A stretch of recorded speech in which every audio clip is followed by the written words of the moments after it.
The major issue of this campaign is the direct political, personal, and moral responsibility of Democratic Party leadership in the White House and in the Congress for this unprecedented calamity which has befallen us. We, the people, are going to make sure that we forever remain strong with the principles of conservative values and constitutional principles. That's what Reagan Revolution 2 is all about. Reagan understood that his mission was to restore the ideals of the American founding, because those are the ideals at the heart of the American experience, the American character. Senator Fulbright has said at Stanford University that the Constitution is outmoded. He referred to the President as our moral teacher and our leader. And he says he is hobbled in his task by the restrictions of power imposed on him by this antiquated document. He must be freed so that he can do for us what he knows is best. Obama's idea of the Constitution is more like those, I believe, in Europe, where under their ideas of government, people cannot do anything unless it's permitted by the government.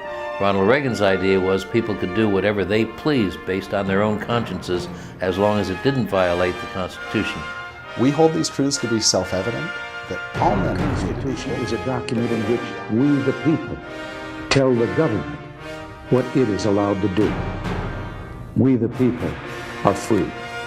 Americans instinctively recognizing this is not the government that my father and mother inherited from their father and mother, from their grandfather and grandmother. This is not what our founding fathers intended. This is not what Ronald Reagan left for us as a legacy. This is the issue of this election.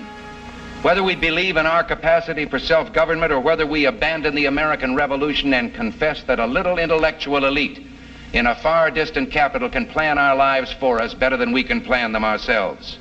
When Reagan voiced skepticism of the ability of a distant elite to manage our affairs better than we, as free and sovereign citizens, could do it ourselves, that was born of his conviction. It was the people that elected Ronald Reagan.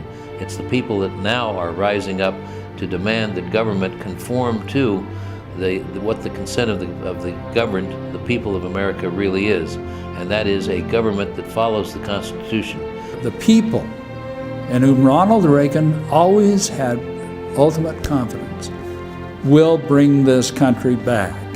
You know, a lot of people in the last election voted for hope and change and putting their trust in one man. Trust me government asks that we concentrate our hopes and dreams on one man, that we trust him to do what's best for us.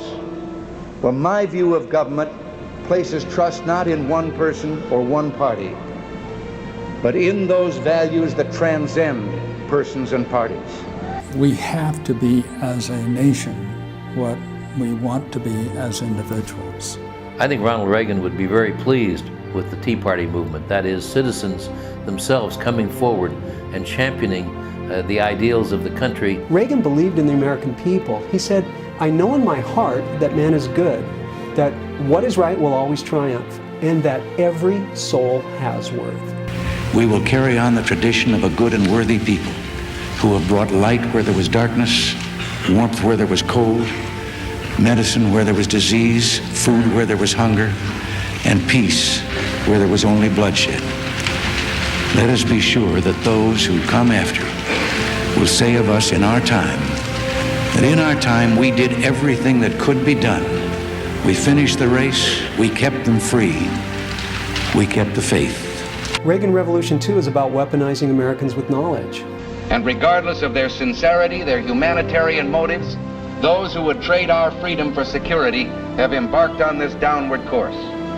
In this vote harvesting time, they use terms like the Great Society, or as we were told a few days ago by the President, we must accept a greater government activity in the affairs of the people. What we need to do is we need to quit looking for the next Reagan, and we need to be the next Reagan. Well, I think it's time we ask ourselves if we still know the freedoms that were intended for us by the Founding Fathers.